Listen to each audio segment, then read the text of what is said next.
Hello दोस्तों, आपका स्वागत है हमारे चैनल में। आज की वीडियो फिजिक्स का इम्पोर्टेंट क्वेश्चन देखने वाले हैं, जो कि आप लोग का पॉलिटेक्निक में 18 में एग्ज़ाम होने वाला है, उसके लिए लेके आए हैं। तो ये ज़रूर देखिए जाइएगा, एक दो क्वेश्चन जरूर से मिल सकता है, तो आपको आइडिया हो जाएगा। इस प्रकार क्वेश्चन आता है। देखिए, पहला क्वेश्चन है कि जब तक वस्तु को एक अवतल दर्पण के वक्रता केंद्र के पीछे रखा जाता है तो उसका प्रतिबिंब का आकार होता है। तो आप लोग अवतल दर्पण पढ़े होंगे। इस प्रकार होता है, इस प्रकार होता है। ये आपका पी हुआ ध्रुव, ये फोकस और ये वक्रता केंद्र। यानी कि हम लोग वस्तु को यहाँ रखेंगे, अनंत में नहीं, अनंत के थोड़ा बाद, यानी कि वक्रता के पीछे, वक्रता केंद्र के पीछे। तो यहाँ रखेंगे तो आपका जो चित्र बनेगा, आपका जो चित्र बनेगा वह छोटा बनेगा। आपका जो चित्र बनेगा वह छोटा बनेगा। चित्र जो बनेगा वह तो अनंत वाला फोकस पे बनता है, और जो है अनंत के बाद बनेगा, यानी कि चित्र जो है वह यहाँ पे बनेगा, इस जगह बनेगा, इस जगह जो है वो आपका बनेगा। यानी कि ये दूसरा लाइन जो है वह वक्रता केंद्र से होकर जाएगा, सीधा जाएगा। तो ये चित्र जो बनेगा यहाँ बनेगा, तो यहाँ बनेगा तो वस्तु छोटा होगा, यानी कि प्रतिबिंब का आकार जो है वह छोटा होगा। आप लोग पढ़े होंगे अवतल दर्पण का इमेज फॉर्मेशन, उसमें जो है वह पढ़ाया जाता है इसमें।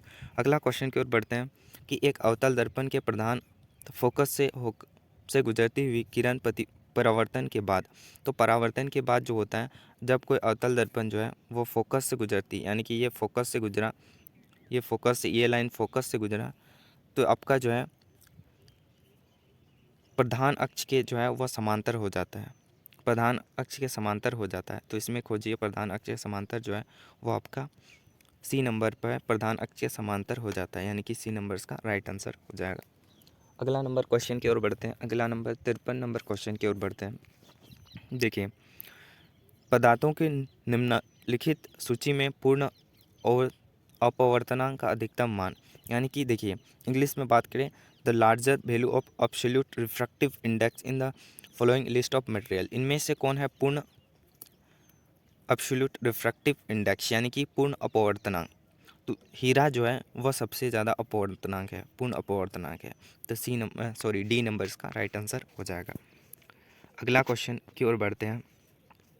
देखिए, अगला है, टू डायोप्टर शक्ति का एक लेंस दर्शाता है कि उस लेंस की, और वह अवतल है, उत्तल है, या अवतल उत्तल है। देखिए पावर कैसे ज्ञात करते हैं। देखिए P बराबर पावर बराबर 1/f। एफ जो होता है वो फोकस होता है, मुख्य फोकस होता है। ये जो होता है वह मुख्य फोकस होता है, ये मुख्य फोकस होता है, ये पावर होता है। इसका फॉर्मूला ये हुआ, ये आपका मेन फॉर्मूला है। इससे क्वेश्चन जरूर आता है, इसमें एक क्वेश्चन हर बार आता है, तो इसको जरूर से कर लीजिएगा। तो देखिए, तो पावर जो है यहाँ कर देते हैं, तो पावर जो है वो 2 डायोप्टर है, तो 2 लिख दिया, और 1/f, एफ लिख दिए। फिर कुछ भी नहीं है तो वहाँ नीचे 1 हो जाएगा। अब कुनाकुनी गुना करते हैं, कुनाकुनी गुना कर देंगे, तो आपका आ जाएगा 2f बराबर 1। तो f बराबर 1/2, f बराबर 1/2, f बराबर 1/2, इसको भागा करेंगे तो 0/5, 0/5 जो है वह मीटर में आ जाएगा फोकस। तो फोकस दूरी 0.5 मीटर आ जाएगा। अब देखिए, अब बोला है 0.5 आया, मीटर आया। अब देखिए, आप लोग को पता होगा कि उत्तल लेंस में जो है, उत्तल लेंस में फोकस दूरी, फोकस जो होता है वो पॉजिटिव होता है। उत्तल लेंस में आपका पॉजिटिव होता है, और अवतल लेंस में क्या होता है, अवतल लेंस में जो है वो फोकस जो होता है वो होता है नेगेटिव, वो होता है नेगेटिव। तो देखिए, अगर पॉजिटिव उत्तल लेंस में है, उत्तल लेंस को हम लोग पॉजिटिव कहते हैं, उत्तल लेंस पॉजिटिव हो जाएगा, उत्तल लेंस पॉजिटिव हो जाएगा, और अवतल लेंस नेगेटिव हो जाएगा। तो देखिए, अवतल दिया है पहला ऑप्शन में, देखिए ऑप्शन चेक करिए। देखिए वो अवतल है, अवतल है तो पॉजिटिव सॉरी अवतल है तो नेगेटिव होगा। देखिए अवतल है तो नेगेटिव होगा और उत्तल है तो पॉजिटिव होगा फोकस दूरी। तो सेकंड ऑप्शन उत्तल लेंस है, लेकिन पॉजिटिव फोकस पॉजिटिव नहीं है। ये देखिए पॉजिटिव नहीं है, यानी कि बी नंबर ऑप्शन नहीं होगा, ए नंबर ऑप्शन ही होगा, क्योंकि ए नंबर ऑप्शन में देखिए अवतल जो लेंस है वह नेगेटिव है और अवतल लेंस जो होता है वह नेगेटिव होता है फोकस दूरी। अवतल लेंस जो है वह नेगेटिव होता है फोकस दूरी। तो ए नंबर्स का राइट आंसर हो जाएगा। होप समझे होंगे। ये थोड़ा माइनस प्लस का खेल है। अवतल उत्तल लेंस में फोकस की बात क्या है, तो इसमें जो है इमेज फॉर्मेशन में आप लोग का पढ़ाया जाता है। तो ये भी याद रखिएगा, इसमें आप लोग का ये भी याद रखिए, हम लोग को उत्तल लेंस को जो कहते हैं, उत्तल लेंस को हम लोग कहते हैं अपसारी लेंस। अपसारी लेंस ये भी पूछा जाता है। उत्तल लेंस को अपसारी लेंस और उत्तल उत्तल लेंस को हम लोग कहते हैं अभिसारी लेंस। और दर्पण में उल्टा हो जाता है, दर्पण में उल्टा हो जाता है। अवतल अवतल मतलब उल्टा हो जाता है अभिसारी लेंस और अपसारी लेंस। अवतल उत्तल का उल्टा हो जाता है दर्पण में। होप समझे होंगे। अगला क्वेश्चन की ओर बात करते हैं। इससे कोई फर्क नहीं पड़ता कि आप दर्पण से कितनी दूर पर खड़े हो, आपका प्रतिबिंब सीधा और प्रतिबिंब की दूरी वस्तु की दूरी के समान रहती है, तो वह दर्पण होगा। तो इसमें आप लोग पढ़े होंगे कि समतल दर्पण में जो होता है, समतल दर्पण में जो होता है, हम लोग जहाँ खड़े होते हैं, यहाँ ये वस्तु इतना है, तो जो है प्रतिबिंब जो है वह उतना ही दूरी पर बनेगा और दूरी जो है वह समान होता है। दूरी जो है वह समान होता है और प्रतिबिंब सीधा होता है, तो ये जो है वह समतल दर्पण होता है। ए नंबर्स का राइट आंसर हो जाएगा। अगला क्वेश्चन की ओर बात करते हैं फिजिक्स का, कि एक वस्तु 15 सेंटीमीटर की फोकस दूरी वाले एक उत्तल दर्पण से 10 सेंटीमीटर की दूरी पर रखी है, तब प्रतिबिंब की स्थिति और प्रकृति क्या होगी। तो देखिए यहाँ बोला है उत्तल दर्पण, तो चलिए उत्तल दर्पण देखिए बना के समझाएं। देखिए ये उत्तल दर्पण है। देखिए ये इधर वस्तु को रखेंगे एज द फोकस। तो देखिए इसमें चिन्ह परिपाटी आता है। कैसे, यू का वैल्यू इधर है, तो इस साइड जो है वह माइनस होता है, इस साइड होता है प्लस। चिन्ह परिपाटी पढ़े होंगे। तो ये जो है ये दर्पण फार्मूला से होता है, और दर्पण फार्मूला जो होता है वो होता है 1/v + 1/u = 1/f। ये होता है दर्पण फार्मूला। और इसमें से जो है वो हम लोग को प्रतिबिंब यानी कि v का वैल्यू निकालना है। तो चलिए, तो 1/v + 1/u 1/f, तो 1/v = 1/f - 1/u। इसमें देखिए कि एक वस्तु 15 सेंटीमीटर का, और ये देखिए एक वस्तु जो है 15 सेंटीमीटर, यानी कि u का वैल्यू दिया हुआ है -15 सेंटीमीटर। और यहाँ पे देखिए एक उत्तल फोकस दूरी पर एक उत्तल दर्पण से 10 सेंटीमीटर दूरी पर रखी है। सॉरी 15 सेंटीमीटर जो है वो फोकस दिया हुआ है, 15 सेंटीमीटर फोकस है, और 10 सेंटीमीटर जो है u का वैल्यू है, यानी कि वस्तु का वैल्यू 10 सेंटीमीटर हो जाएगा। इसका वैल्यू दिया हुआ है और 1/v का यानी कि v का मान ज्ञात करने बोला है।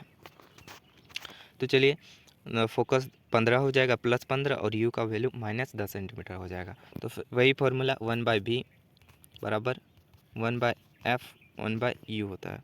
तो फिर 1/v 1/f का वैल्यू लिख देंगे 15 माइनस, और u का वैल्यू जो है -10 सेंटीमीटर है, तो -10 सेंटीमीटर लिख देंगे। फिर बराबर करेंगे, तो ये माइनस, ये देखिए ये माइनस और ये माइनस प्लस हो जाएगा, तो प्लस हो जाएगा, तो 1/15 + 1/10।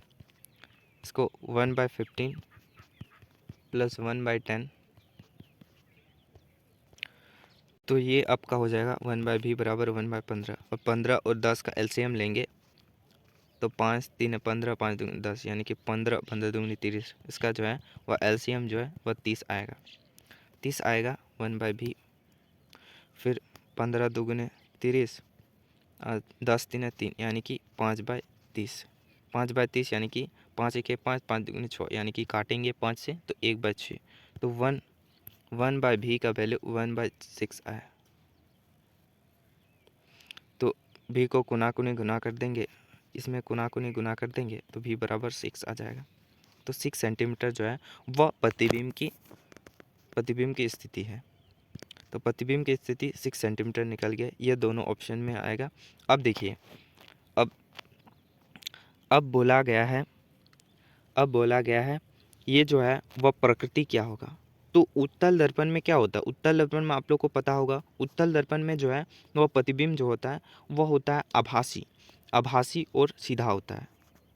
आप पढ़िएगा, उत्तल दर्पण में हमेशा जो होता है आभासी और सीधा होता है, और सीधा होता है, लेकिन उत्तल दर्पण में दोनों होता है। और अवतल दर्पण में जो है आप पढ़े होंगे वह आभासी यानी कि काल्पनिक और सीधा होता है, यानी कि रियल और वर्चुअल और इफेक्ट जो होता है वो होता है उत्तल दर्पण में। तो आपका सी नंबर जो है इसका राइट आंसर हो जाएगा। अब समझे होंगे।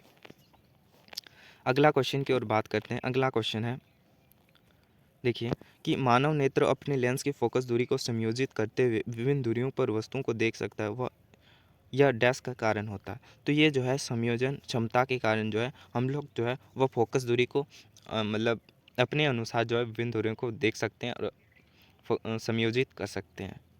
तो ये जो है यह कारण होता है संयोजन क्षमता के कारण। तो बी नंबर इसका राइट आंसर हो जाएगा।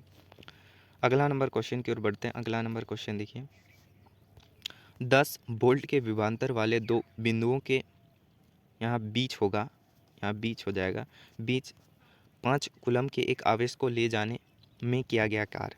तो ये जो होता है, ये जो फॉर्मूला होता है इसका फॉर्मूला होता है W बराबर Q बाई बी। ये वोल्ट हुआ और Q ये हो गया आवेश, Q हो गया आवेश, और W जो हो गया वह किया गया कार्य होता है, किया गया कार्य। तो W बराबर Q जो है देखिए Q जो है एक आवेश जो है वह 5 कूलम दिया गया है, यानी कि Q का वैल्यू 5 कूलम है, और 10 वोल्ट यानी कि V का वैल्यू 10 वोल्ट। तो W by Q by V आपको बता दें, Q का मान 5 कूलम और जो है वह वोल्ट का मान 10 वोल्ट, यानी कि W का यानी कि 50 जूल जो है, वर्क का मात्रक जो होता है वह जूल होता है, यानी कि W बराबर 50 जूल जो है इसका राइट आंसर हो जाएगा। अगला क्वेश्चन की ओर बढ़ते हैं। अगला है, देखिए एक सुचालक का प्रतिरोध डैश पर निर्भर करता है। तो एक सुचालक का प्रतिरोध इंग्लिश में पढ़ सकते हैं, the resistance of the conductor depends on. तो ये जो है वह डिपेंड करता है लेंथ पर भी, लंबाई पर भी, एरिया यानी कि क्षेत्रफल पर भी, और टेम्परेचर यानी कि तापमान पर भी। प्रतिरोध जो है वह तीनों पर निर्भर करता है, यानी कि ऑल ऑफ द अबव, यानी कि तीन सब उपयुक्त सब जो है वह आंसर हो जाएगा। लंबाई पर भी, क्षेत्रफल भी, तापमान पर भी निर्भर करता है प्रतिरोध, एक सुचालक प्रतिरोध। सुचालक की बात करें क्या, प्रतिरोध निर्भर करता है, आपका दोनों में से जो है वो उपयोग में सभी हो जाएगा। अगला नंबर क्वेश्चन देखते हैं, ये न्यूमेरिकल बेस है। देखिए 1 मीटर की लंबाई और 20 सेंटीमीटर की त्रिज्या वाली एक धात्विक छड़ का प्रतिरूप, छड़ के पदार्थ की प्रतिरूपता 2 × 10⁻⁸ ओम मीटर है। तो देखिए इसमें जो है 20 सेंटीमीटर और 1 मीटर है, और यहाँ ओम मीटर है। तो इसको चेंज करके 20 सेंटीमीटर को चेंज करके हम लोग जो है वो मीटर में लाएंगे। तो मीटर में लाएंगे तो 100 से भाग दे देंगे, 20 सेंटीमीटर को 100 से भाग देंगे तो 1.5, अरे 1.5 आप लोग 10 को डिवाइड करके देखिए कि 1 है तो 0 लगाएंगे, दशमलव, फिर 2 10 हो जाएगा तो 0.2, तो ये जो है वह 0.2 मीटर हो जाएगा। तो देखिए छड़ का लंबाई जो दिया हुआ है वह 1 मीटर दिया हुआ है, छड़ की लंबाई देखिए 1 मीटर दिया हुआ है, और छड़ की त्रिज्या जो है आर का वैल्यू यानी कि छड़ का त्रिज्या जो दिया है वह 0.2 मीटर दिया है। और देखिए छड़ के पदार्थ की प्रतिरोधकता जो है 2 × 10⁸ यानी कि 3 चीज़ दिया गया है, और हम लोग को ज्ञात करना है हम लोग का तो छड़ का प्रतिरोध। और देखिए क्या होता है, आप लोग का फॉर्मूला पढ़े होंगे, आर बराबर रो बराबर एल, रो एल बाई ए। और ये जो है आर जो है वो प्रतिरोध, और रो की मान करें ये पी जैसा दिख रहा है, इसको रो कहते हैं, इसको हम लोग कहते हैं प्रतिरोधकता।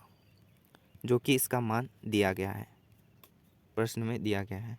प्रतिरोधकता एल का मान 1 मीटर दिया है और एरिया का मान जो है वह 0.2 जो है वह दिया गया है, 0.2 मीटर। 20 सेंटीमीटर 0.2 मीटर होता है। तो एरिया में क्या हो जाएगा, एरिया की बात करें, छड़ की बात करें तो एरिया निकालेंगे, यानी कि एरिया बराबर पाई आर स्क्वायर, और पाई आर स्क्वायर यानी कि त्रिज्या दिया है 0.2 सेंटीमीटर, तो 0.2 मीटर, तो 0.2 मीटर का स्क्वायर, तो पाई हो जाएगा, ये आपका हो जाएगा 0.04 पाई, एरिया आपका हो जाएगा। और उसी फॉर्मूला में हम लोग डाल देंगे आर बराबर रो एल बाई ए।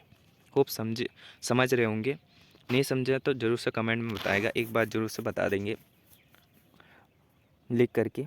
तो प्रतिरोधकता आर रो एल बाई ए, रो का मान दिया गया है 2 × 10⁸